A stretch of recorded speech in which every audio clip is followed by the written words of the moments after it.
Okay. Should I start? Okay. Hi, everybody. My name is Mark Weinberg, and Adele and I work at our co-counsel together and have been working together for 12 years. And this is a breakout on residency restrictions and our challenges to various residency restrictions. And before we get to that, I just wanted to Adele got a chance to thank you all for allowing us to be part of this convention, and it's my first NARSOL convention, and I'm so happy to be part of NARSOL.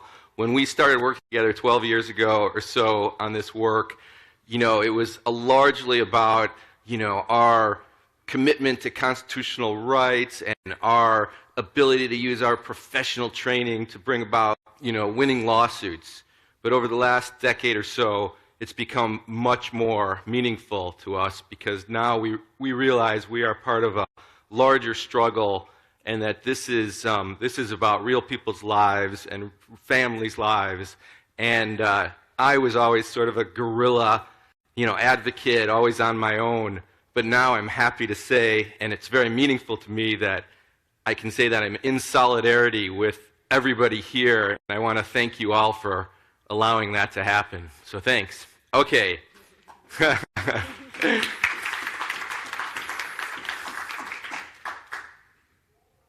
Adele spoke about residency restrictions earlier, so there may be a little bit of overlap between these two speeches or discussions. But the main point that I wanted to make in this whole conversation is that we are winning. We are bringing about real change in this area of the law, challenges to residency restrictions, but we're also not winning. There are limitations to what the law can do, and we are not going to get rid of residency restrictions through the law. That's going to have to come through legislative change and change in societal attitudes. And that's a much more difficult struggle, although change in societal attitudes and changes in the law are oftentimes very related because the law is a reactive institution by and large.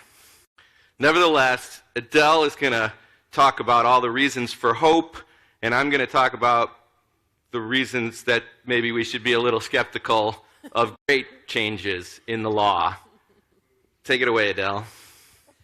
Okay, I wanted to start by just giving a little lay of the land about how residency restrictions are imposed in various state schemes. So there's 3 different types of states, although the vast majority fall into one of 2 categories.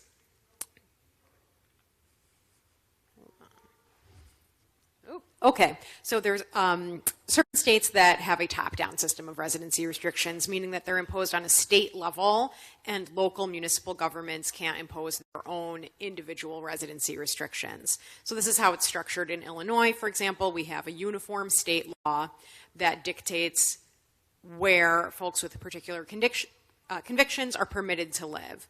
Local communities, like towns and cities, aren't allowed to pass their own residency restrictions. There's another group of states where, the screen here is not showing any. Oh, here now it is. Okay. I actually got it. I just had to move the mouse. Okay. There's another set of states that allow each unit of local government to pass their own residency restrictions. So those are states like Wisconsin and Minnesota that we're very familiar with, where each town or city can pass its own law saying where folks can live. The problem with the states that have this more bottom-up system is that it, of course, leads to a race between communities to see who can most effectively exclude people on the registry from living there. So as I talked about earlier today, what we saw happening in Wisconsin is if one city passed a 1,000-foot restriction zone, the next town over would pass a 1,200-foot one, and then the one next to that doesn't want their town to become the haven for people who've been regulated out of all the other towns, so they pass a 1,500-foot restriction, and so on and so forth. And we've also seen this develop into very creative ways of trying to legislate registrants out of their towns that go beyond just your typical residency restrictions, which I'll talk about a little bit more. But then the third category, and it's hard to call it a category because as far as we know, there's only one state that's this way, but is Kansas not only does not have statewide residency restrictions, but they've also passed a state law that says municipalities and cities and towns cannot pass residency restrictions. And Kansas is very unique in this. Of course, they're the only state that has this, but they've also published, we actually just were looking at this in preparation for this talk, they've published something on the Kansas Department of Corrections website about why this is Kansas law. And since the last time I looked at it, this list has even grown. I think when we looked before, it was like 12 reasons why we don't have residency restrictions. And now it was a list of like 30 different paragraphs. So I really encourage you to look at it. It has research from some of our affiliate organizations, information about the different studies that have been done on residency restrictions and their ineffectiveness. And I'll just read one of them that I read on their website today, which was, despite overwhelming public and political support, there is no evidence that proximity to schools increases recidivism, or conversely, that housing restrictions reduce reoffending or increase community safety. So they're being upfront about this. They're acknowledging what the evidence is. They're putting it out there for the public, and they're saying, okay, no one in our state can have these laws. So I would love to see more states like that, but the vast majority are in one of these other two categories. Okay. We have a statewide restriction, but a prohibition against any local. Yeah. That's typical. Yeah. Well, we're going to find out how typical it is because in Illinois, we have a state law, but we've recently seen a few communities try to test the waters and see if they can pass their own restrictions. Yeah, that's going to be challenged in court on preemption grounds, meaning that the state law preempts these local restrictions.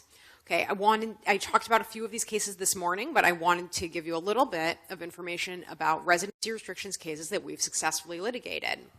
So these are 6 of about the dozen that we've done over the past 8 or so years, but it all started with a case that we brought in a small town in Wisconsin called Pleasant Prairie, kind of a telling name for a town that passed a law like this, which not only decided to ban registrants from living in 95% of the town, they also said, and if you're currently living in a restrictive zone, you know, one of these, the 95% of the town we're putting off limits, you have to leave. You have to move out. So we challenged this law in, I think, 2015, maybe 2014. And the court found that it was an ex post facto punishment because it essentially banished people with registrable offenses from living anywhere in the town. We talked also about the Koch versus Heartland case. This is our recent case in which a town passed a moratorium on registrants. And their argument was that, well, we were a little late to the game in passing a residency restriction, and so we realized that we have a lot of registrants living here because all of our neighboring communities had already banned them from 99% of their habitable housing, and so we have to catch up, and so we're going to pass a moratorium saying no registrants are allowed to move here. That was found to be a retroactive law, and then when the case was remanded from the 7th Circuit back to the district court, city agreed to repeal it. I think the handwriting was on the wall that that was going to be found to be banishment and therefore an ex post facto punishment. In the case Evenstad versus West St. Paul, this was a case we brought in Minnesota a few years ago. And there is really difficult case law in the 8th Circuit, which covers Minnesota. 2 cases that you may have heard of, Miller versus Iowa and Weems versus Little Rock Police Department. And in both of those cases, rather severe residency restrictions had been upheld by the 8th Circuit. I think both of them were at least 2,000-foot restricted zones. But we were able to make a little bit of inroad there, even being under that bad case law, because we pointed out that this restriction went farther in 2 key ways. One is it applied to folks who had adult-only offenses, meaning they had never offended against a child, yet they were still being restricted from living within 1,200 feet of child-centric locations like schools and daycares. And then the other way we were able to distinguish this law from the ones that have been upheld by the Eighth Circuit was that they applied it to every risk level. So Minnesota is a state that has various risk levels that they assign to people, and they applied this law to people who had been evaluated at a level 1, which was the lowest level. And so the court said with those two factors combined, we think this is distinguishable from those Eighth Circuit cases that are out there, so we were able to get through that, penetrate a little bit there. We had a case called Doe's versus City of Apple Valley. That's another Minnesota case. And there, we're under that same bad case law, but we were able to find another way in here, which was not only had Apple Valley restricted folks from living near child-centric locations, they said every park or pathway or walking trail. And our judge was receptive to that this was different, especially in these kind of beautiful suburban towns. Almost everywhere is a park. There are so many walking trails, there are so many parks that really this wasn't about children and where children congregate. It just went way too far. So we were able to make another inroad there. Lastly, I'll talk about two cases that I talked about this morning. The first one being Schrader versus City of Muskego. Muskego had passed what was called an original domicile restriction, which said you can't move to Muskego unless you lived here at the time of your offense.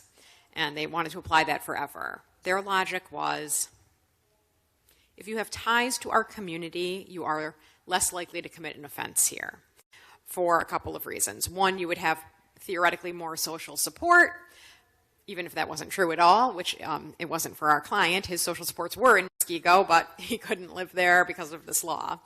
And their other idea was, well, if you are familiar with Muskego, you'll be better able to comply with all of our restrictions because you will know where all the prohibited zones are. A little bit of a weird theory, but that was one of their arguments to the court. Unavailing, though. Summary judgment was granted in favor of our client, and that law was found unconstitutional. And then finally, Nelson versus Town of Paris is still pending, but we are hopeful and waiting for a decision from the Seventh Circuit. And this is the town that has passed 6,500-foot prohibited zones around a variety of locations like schools, playgrounds, daycares, etc.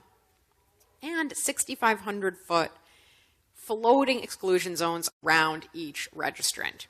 Their theory for that was that if people on the registry lived within 6,500 feet of one another, they may meet one another, become friends, form criminal associations, and influence one another to commit more crimes. It's an outlandish theory that they only came up with far after the fact. They hired some expert witness who was basically able to say, like, yeah, sometimes people influence each other to do bad stuff. And therefore, this is a reasonable effort to prevent crime. We don't think that's a valid theory at all. It's incredibly far-fetched, as a matter of fact, especially given that folks, as many of you already know, folks who are under any kind of supervision after having a sex offense conviction are required to attend group therapy. That's the standard modality for therapy for someone who has a sex offense conviction. So it seems a little absurd to say, well, if you so much as live within 1.5 miles of another person on the registry, that is going to influence you to do bad things, when of course we're making folks go to a place where they associate with other people who are on the registry for at least an hour a week every week. Okay, something else, another quirk here is, what are we calling the protected locations? And this has been a fruitful and interesting area of litigation for us. So in Illinois, it's quite limited to schools, playgrounds, and daycares. And the courts have been pretty receptive to the idea that those are reasonable restrictions because those are places that are geared towards children. In the town of Paris, they went a little broader. They started adding some things to their list of prohibited locations. So not only did they have schools, playgrounds, and daycares, they also added libraries, parks, places of worship, recreational trails to try to expand what they're putting off limits. And then in Muskego, Wisconsin, they really went the farthest. They created a really atypical and very broad list of what they were imposing exclusion zones around, including pools, libraries, parks, conservation areas, playgrounds, schools, fields, daycares, tutoring facilities, aquatic facilities, and a golf course. Their theory for that was that maybe children would go play golf unsupervised. Seems unlikely, and of course a golf course is a place that, while it might be open to the use by children, certainly by any reasonable estimate is not geared towards children. And so that's something that we're going after in our cases. Is it reasonable for these municipalities to expand these lists of locations to places that are not specifically child-centric? Obviously, a library might welcome children, might have events for children, but it's for use by the general public. Same thing, of course, with a golf course or athletic fields, etc. Okay, I thought it might be useful to talk a little bit about what the legal test is that we're using to evaluate the constitutionality of these restrictions, because it's a test that has become quite open-ended and quite problematic because it can be manipulated by the courts that are looking at it.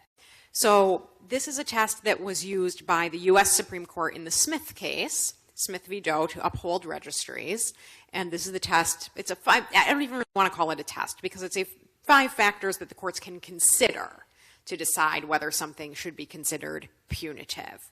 So under the ex post facto clause, to have a successful claim, you have to prove not only that the restriction is being applied to you retroactively, meaning it was enacted after your conduct that led to your conviction, but you also have to show that it's not a legitimate civil regulation, it's a punishment.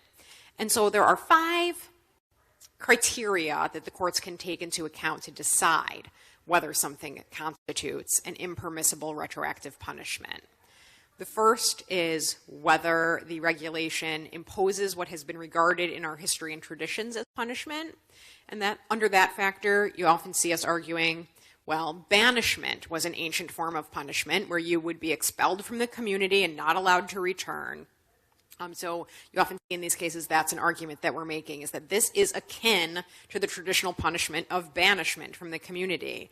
You can also see arguments that this is a form of public shaming, which is a traditional ancient form of punishment. Obviously, the quintessential punishment is imprisonment. So we know that these residency laws aren't imprisoning anybody, but are they approaching something that looks like a punishment based on what we know about punishment historically? The second factor is, does the law impose an affirmative disability or restraint? This has been very manipulable by the courts. We have definitely had judges in our jurisdiction say things like, well, sure, it makes it hard for you to find a place to live, but you're not locked up, you're not imprisoned, you're not under parole restrictions, so we're going to say this is not an affirmative disability. It's very open-ended. Of course, in the Snyder case in the Sixth Circuit, where almost all of Michigan's restrictions were found unconstitutional, this factor was important to the courts. They said strictly circumscribing where somebody can live, where they can work, where they can be present, that's an affirmative disability. So it's a kind of open-ended factor that different courts have looked at in different ways. Third is whether the statute promotes the traditional aims of punishment. So why do we typically impose a criminal punishment on someone? To incapacitate them from the ability to commit another offense, to exact retribution for the offense that was committed, to deter offending in the future. So we think that these residency restrictions promote all of those goals.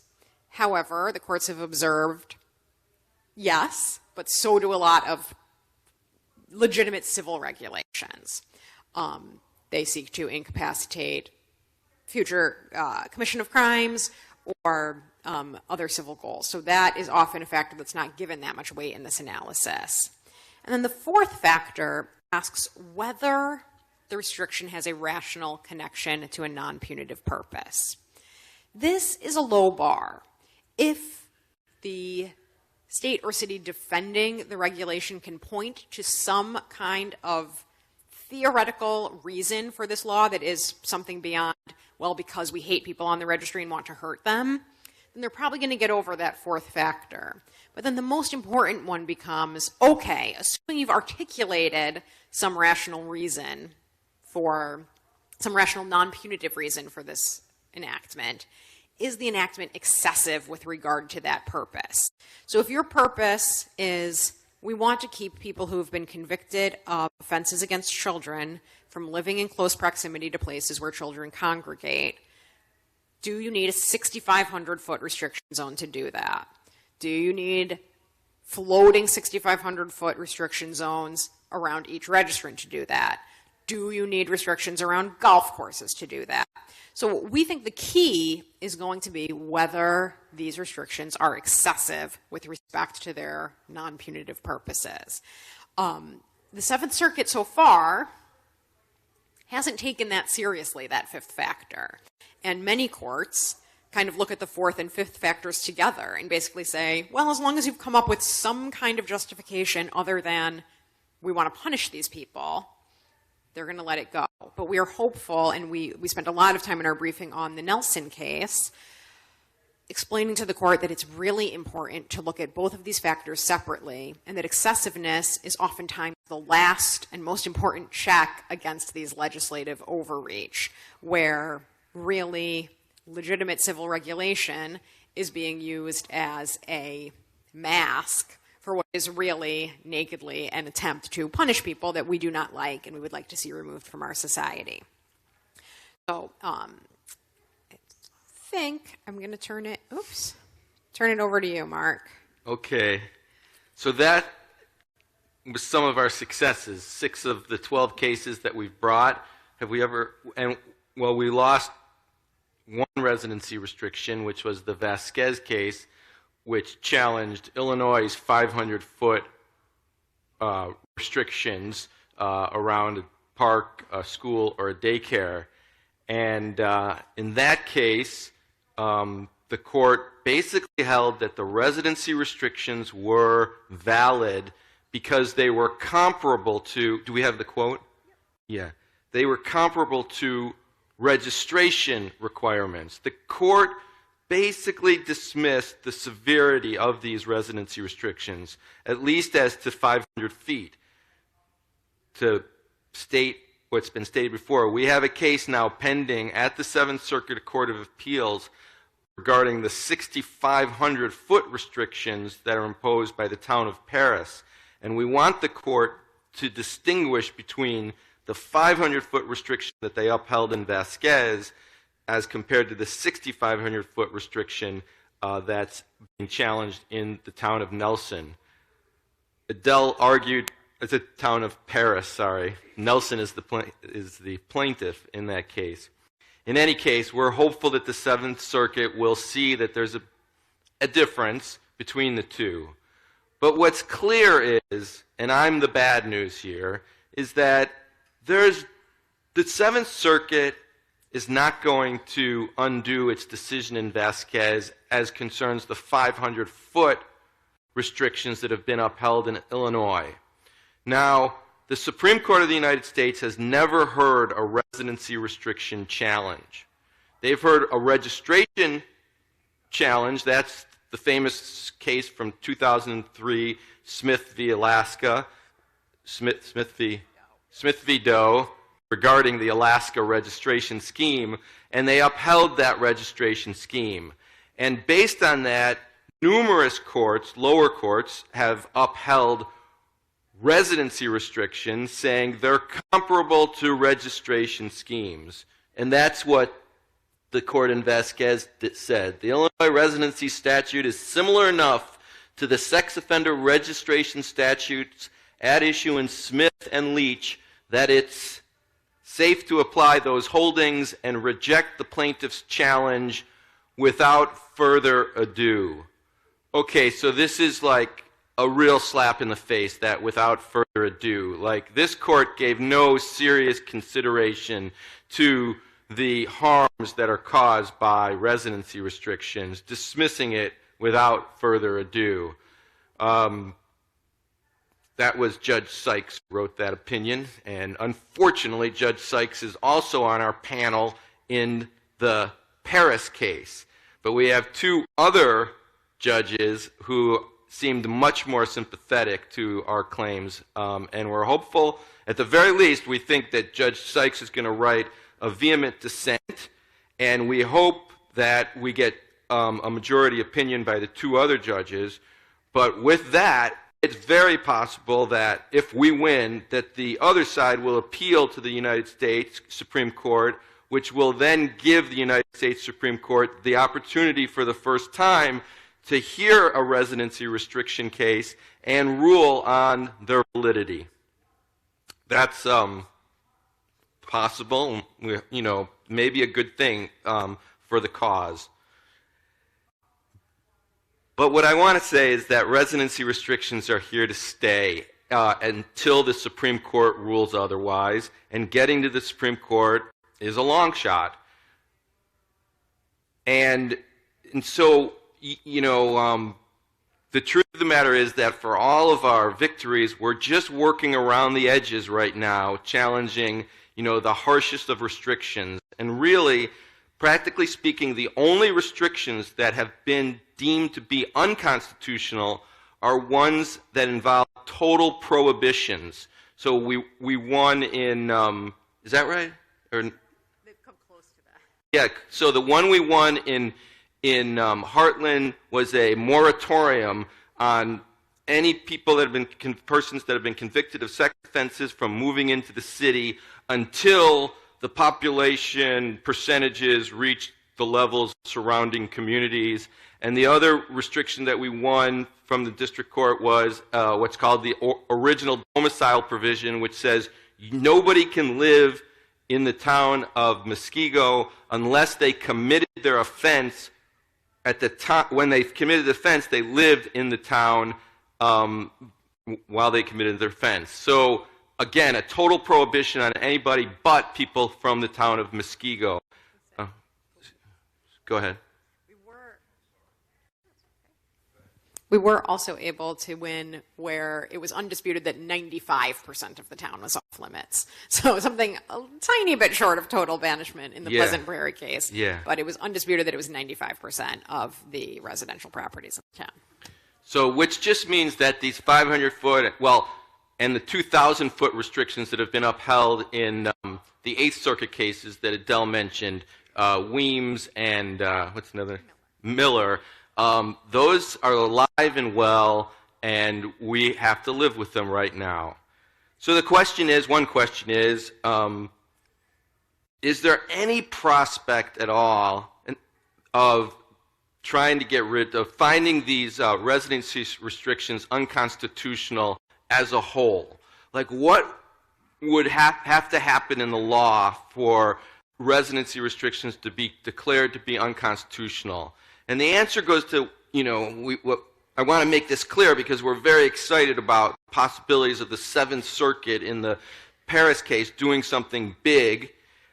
And that is, the law says that legislatures are allowed to pass legislation like residency restrictions as long as there's a rational basis for doing so. And basically the doctrine has held that any rational basis, is sufficient. And there doesn't even have to be any evidence that the basis is rational. It can just be speculative.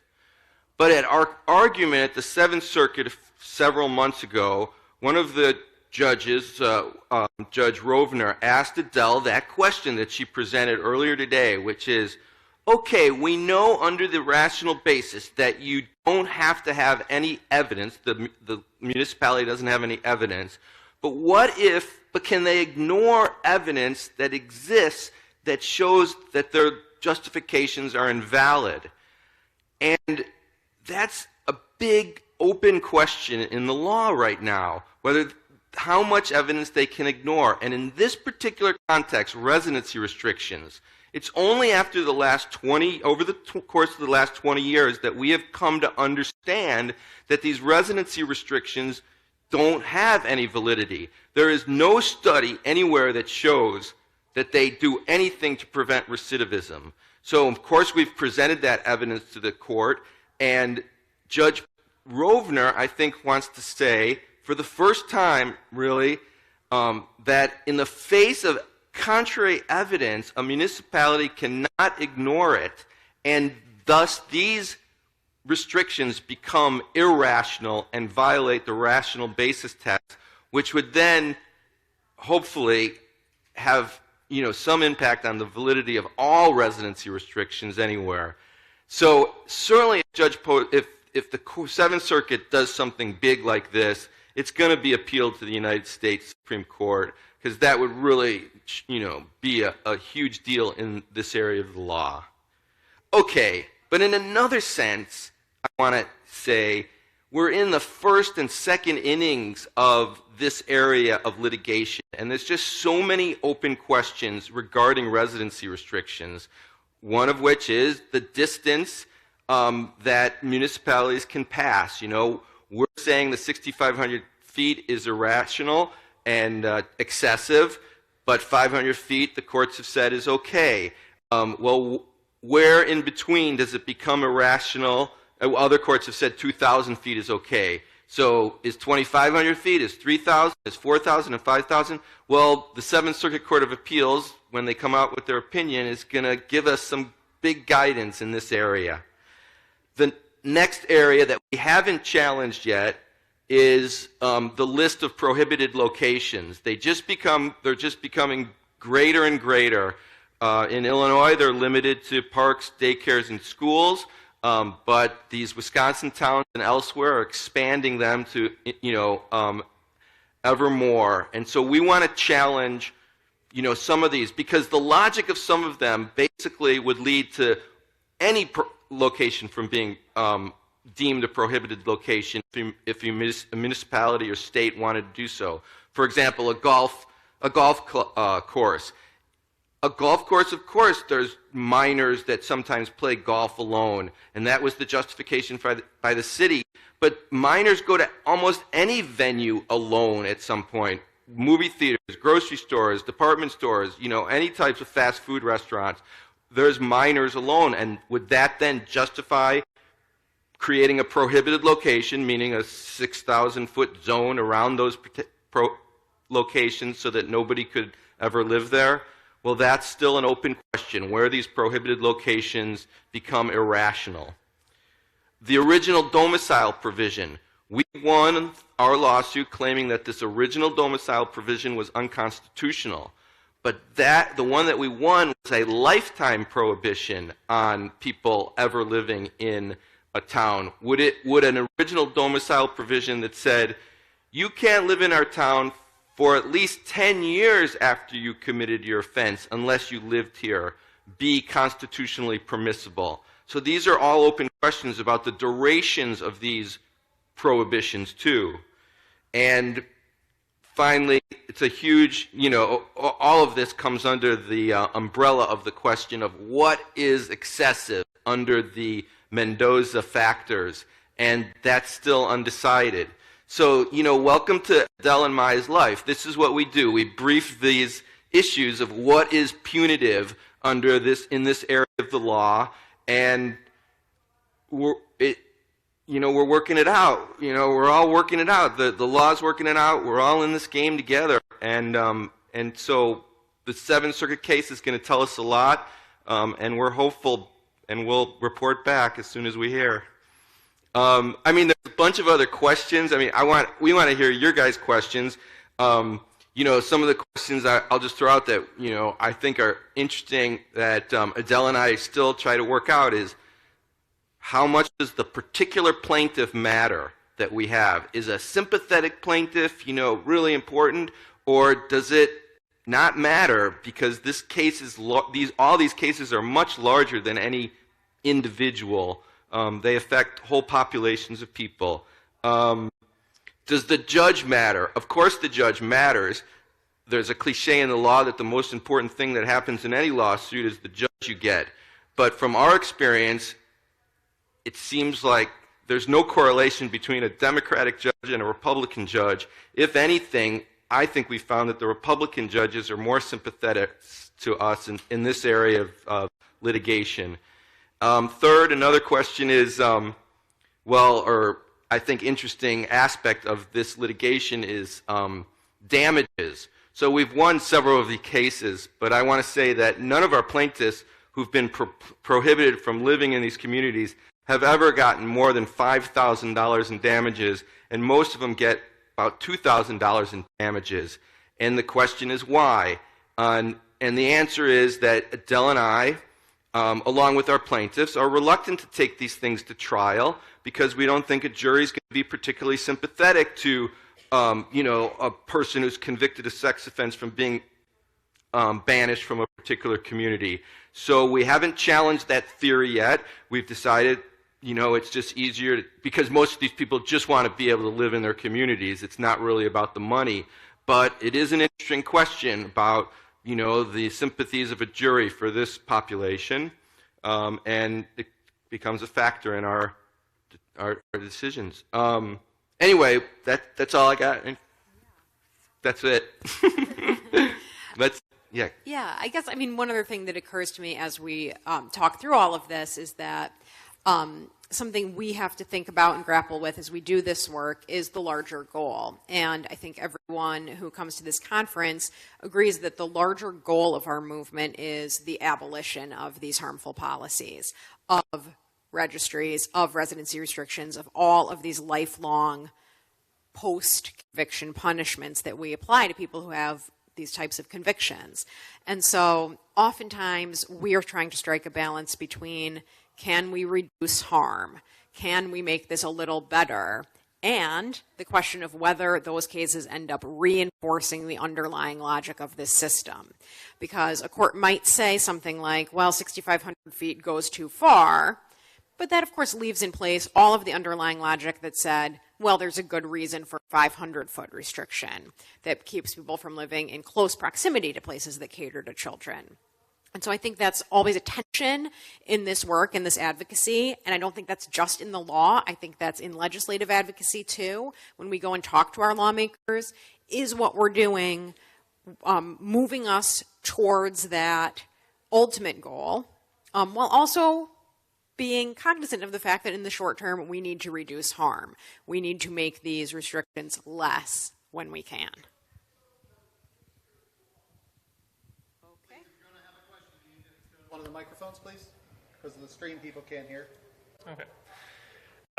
Do governments have the ability and the obligation to provide people subject to residency restrictions with the information that they would need to be compliant, such as an updated list of references of where all these locations are?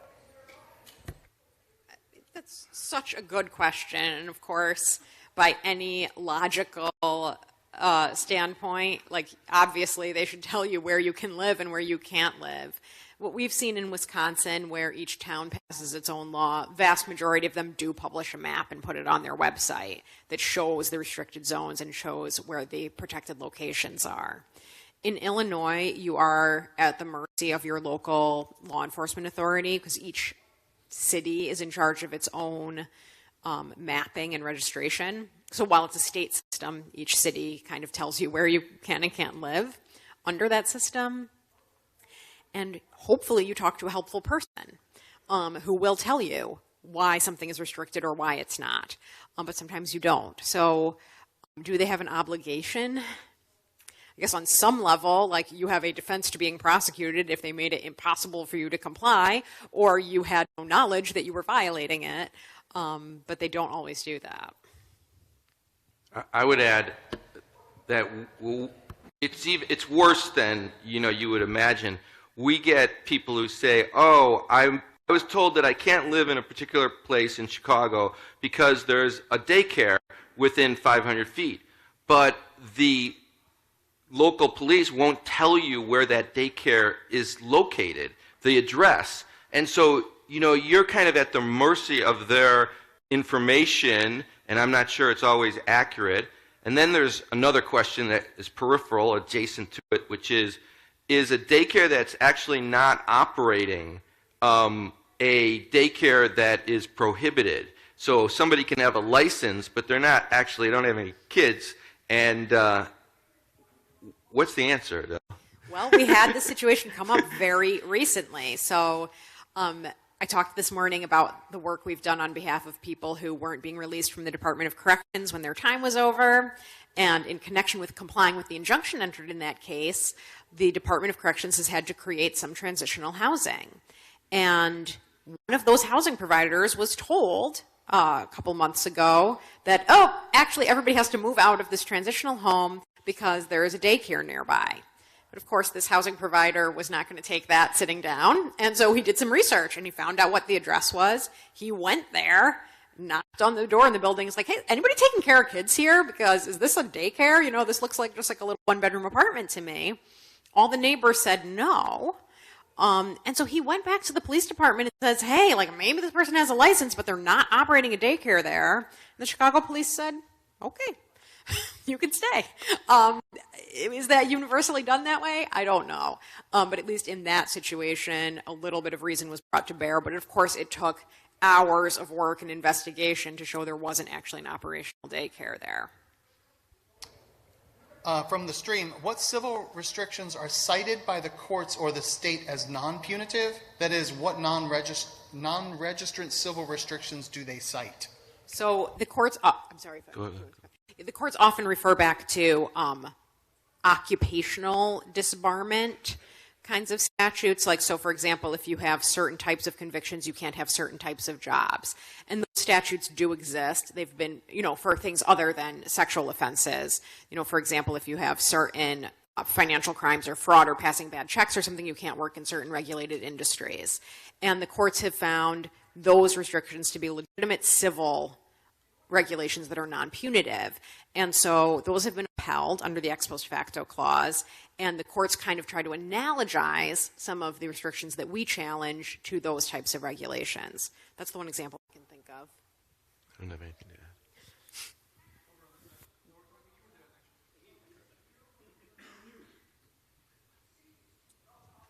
to add.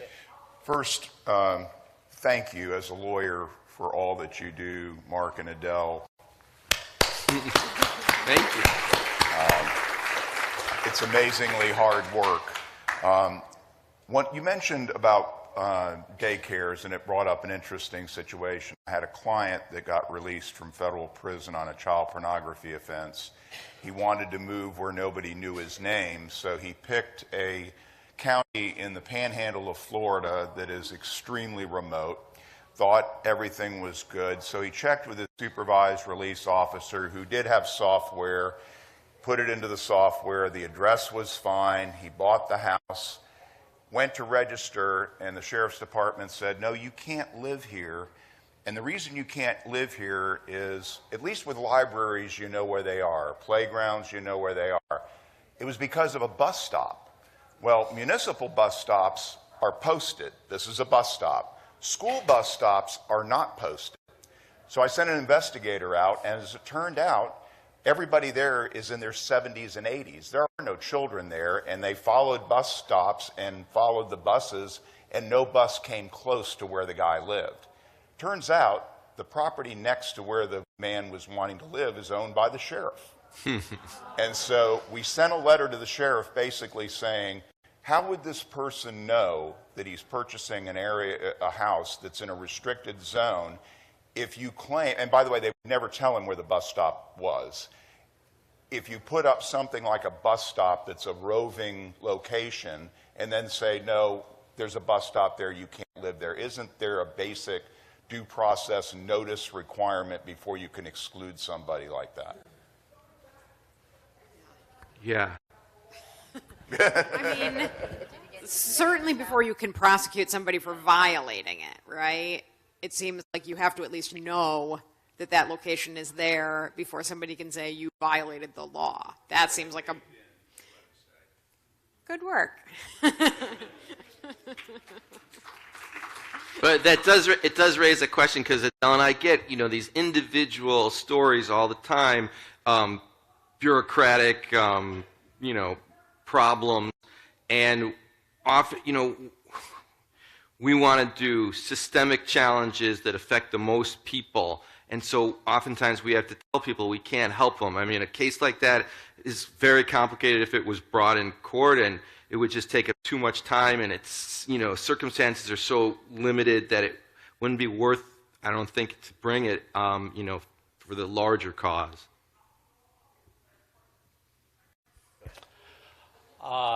This is a slightly complicated question, and forgive me if I stumble around a little bit trying to get to it. I think both of you said that you're hoping that your Seventh Circuit case, is it Paris, gets appealed to the U.S. Supreme Court, hoping that it'll... I'm not sure I hope that. I hope it. Okay. We disagree. Okay. Anyhow. But if we get a good decision, in some sense, we hope it doesn't get appealed. You won't appeal, but the other side probably will, right? Yeah. Yeah. So it's probably going to... One of you is probably going to try, right? I'm not sure. If we win, I think Paris might give up. So that's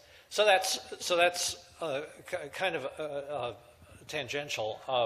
I'm thinking about the Michigan Does v. Snyder case, which was appealed to the U.S. Supreme Court, and the Supreme Court made kind of I understand it was an unprecedented decision to ask the Solicitor General for advice on whether or not to take the case.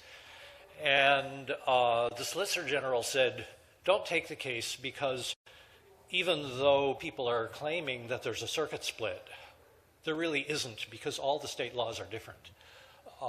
And so I'm wondering how you feel about that. Maybe your Seventh Circuit case applies, or maybe it doesn't, but how do you feel about that kind of argument that maybe the Supreme Court will never take any cases like this because every state has a different law? Wow. The only entity that can clarify this area of the law is the Supreme Court. So I'm hopeful that there will be some clarity, and it will be good for, the larger cause. We know the lawyers who brought the Doe v. Snyder case. They were thrilled, actually, that the Justice Department didn't want to appeal it because they wanted this decision to stand. That was their initial feeling. 3 years later now, I think they might feel differently because nothing good has happened in Michigan as a result of that lawsuit. So these are very complicated questions, which lots of factors come into play. But is that, go ahead. Sorry, the microphone's so far away. Go ahead, it's on. Something good come out of it. The residency restrictions in Michigan are gone as a result of that case. So it's my understanding that there are some changes, but basically the legislator just passed a worse law. Another law that may not be quite as bad, but was still pretty bad on behalf of the registry and the presidents and the residency restrictions. Is that fair? You think it's? They did get rid of the residency restrictions. There are no residency restrictions. But otherwise, it created additional problems. So it wasn't a good law at all. Okay. Better than nothing, but it was not a good law. Yeah, not a good law. Yeah. Okay, another one from the stream is, how do we get the courts to stop using rational basis tests in our constitutionality cases? It's the single biggest barrier to successful cases, in my opinion, says the questioner. Yeah, so I think that Ira Ellman, who spoke at the conference last year, had some good insights about this, which I referenced briefly this morning, which is that when there are a line of Supreme Court cases that look at this animus principle, and it's if a law doesn't necessarily target what we've deemed a suspect group, meaning based on race, is there still some limitation on laws that really single out a certain group, a disfavored group, for unfavorable treatment? So, for example, there was a case that denied food stamps to homes composed of unrelated adults. But really all that was underlying that, the Supreme Court said, was they didn't like hippies. They didn't want hippie communes in their community, and so they didn't want hippies to be able to get food stamps, and that was really the only reason for that law. And the court applied a little bit higher standard of review to that, because really what was underlying that restriction wasn't any legitimate purpose, but it was really a purpose to harm a disfavored group.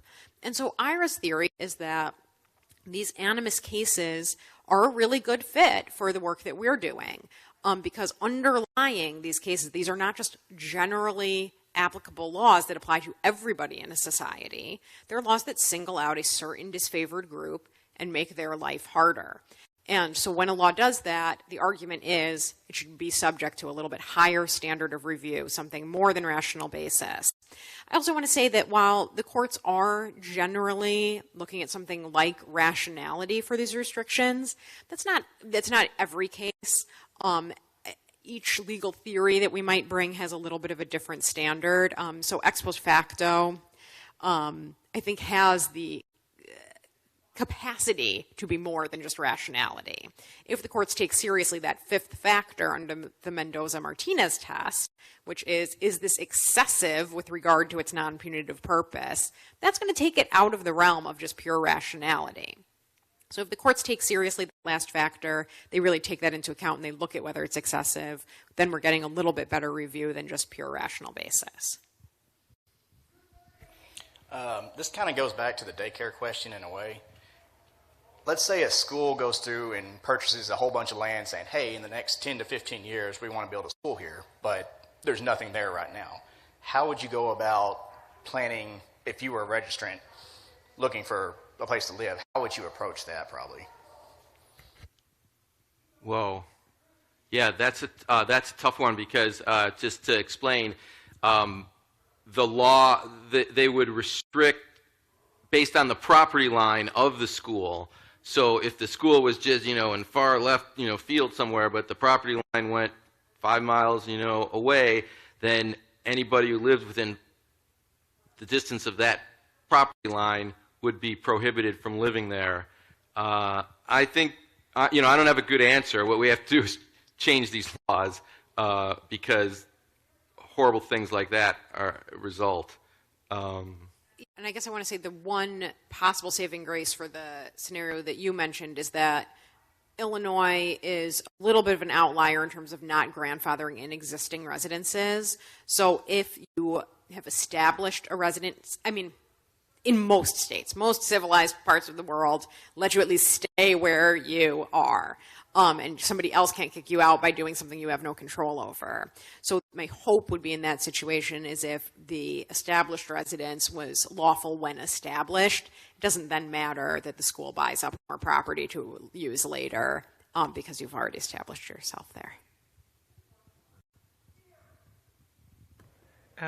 Many people who are required to register are also simultaneously subject to not just the state laws, but conditions of things like parole and probation, which can provide further restrictions, including things like restrictions on presence and movement through a community and instead of just residency.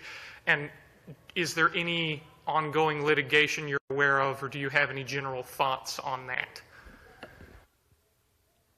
Well, my immediate thought is that actually in Wisconsin, the parole department is in favor of our lawsuits and has actually testified. One of the heads of the parole division in Kenosha, Wisconsin, has said these towns' restrictions are ridiculous, and that's because the parole wants to find housing for their clients, people under their supervision, and they can't find them either because of these horrible restrictions, and so they're, believe it or not, in favor of our lawsuits.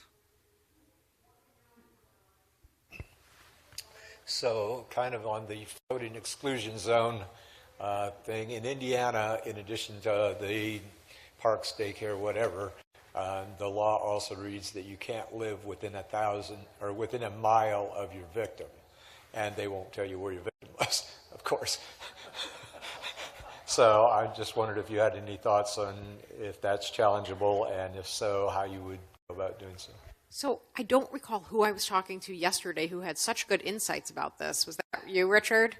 Oh, okay. So you had a few good thoughts about this. One was that the exact problem you've identified. You don't know where your victim lives. Do they really want you researching that?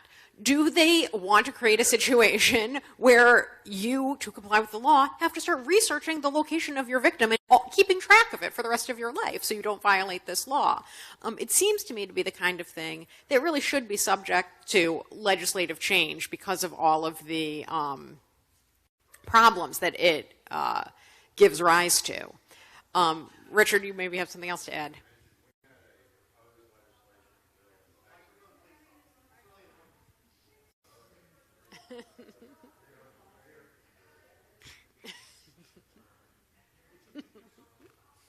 Okay, I'll make this brief.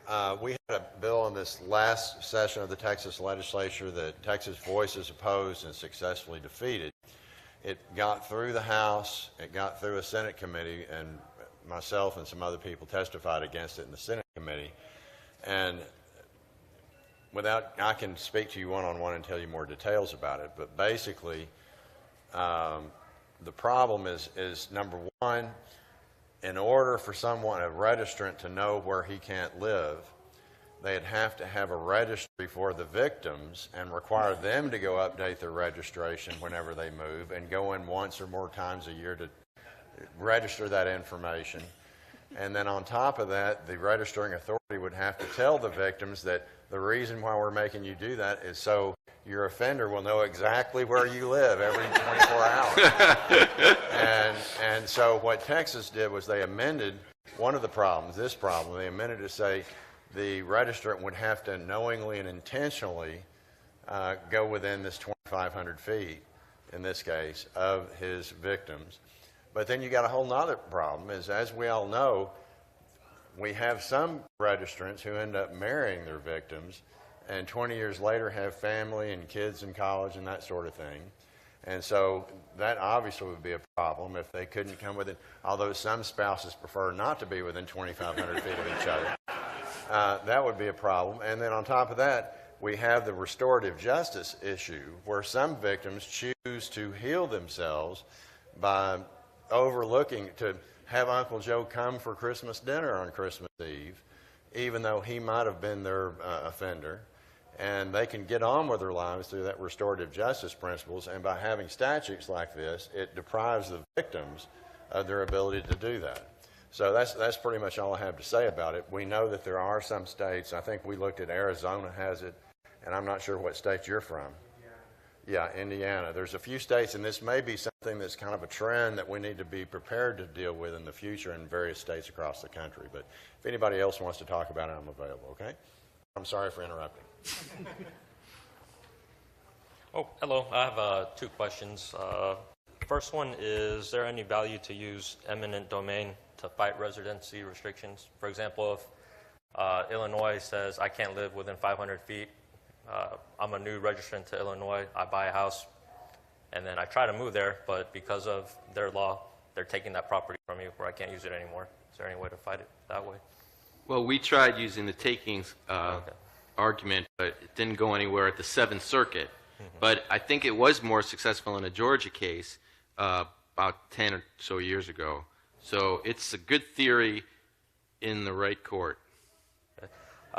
Second question is, are residency restrictions written so only the registrant is breaking the law, or can, like, child safety zone people be liable to breaking the law also of opening up a location within a certain distance of a registrant? Yeah, that's a great question. So I haven't seen one that was drafted to say that the person who's operating the daycare, has some obligation to not locate their daycare within a certain distance of a person who's on the registry. But what we have seen is some cities and towns trying to regulate landlords, saying the landlord is committing a violation of law if they rent to somebody on the registry in one of these zones. And in fact, that's what a town in Illinois is currently trying to do. They tried to pass that law basically to punish a housing provider who rents to registrants to see if they can get them to move out of town. We don't think that's going to be upheld, but it's a question. I'm curious, these towns that are expanding the residency restrictions, is it, I mean, I get the whole, well, I got to be more restrictive than the next guy, but have they been having such a rash of sex offenses in their town that once they expanded the restrictions, it stopped? No. Is there any way that we can challenge any of this and just simply say that any legislation that is currently on the books as it deals with any population, that if it is not meeting its stated goal, must be removed? Yeah. It seems that it's so stupid. Yeah. Well, a larger issue is that, municipalities throughout American history have been passing, types of restrictions like this in all varieties, these exclusion zones, it's been economic exclusion zones, it's been racial exclusion zones, it's been disability, group home exclusion zones. It's against our particular population now, but there's a long tradition in American history of passing exclusion zones against populations that people don't want in their communities. So we're up against, a great long tradition in America. We have in Florida, we have one county, Seminole County, that they have proximity restrictions, and you can't be within 1,000 feet of a school, park, playground, wherever. And you can't drive by, you can't walk by, you can't whatever. So somebody who is forced to register happens to be driving through their county and you go past a school, you're violating, but you have no real way of knowing that. And it also includes private playgrounds. So if you have a playground in your backyard and you can't see it because you have a 6-foot hedge, it's absurd. There's no way for anybody to know that, not yet challenged because our plaintiffs backed out. But even when Gil was talking about with the bus stops, the state of Florida, in their residency restrictions, school bus stops are not part of it. Okay, but the individual municipalities, they pass things, they put in everything, even the place that makes chicken soup, So they get away with it. Although the state says bus stops are not included because it's a moving target. Gail, I think you raise a really good point, though, that are these laws doing anything? First of all, are you addressing a problem in the first place? Do you have a sudden increase of offenses in your town that you're trying to address? And then second of all, okay, now you've passed this extremely restrictive law. Has anything happened about the rates of offending and criminal behavior in your town? And the answer is always going to be no, because these restrictions have been studied and they don't do anything other than make people homeless and unable to establish stable homes.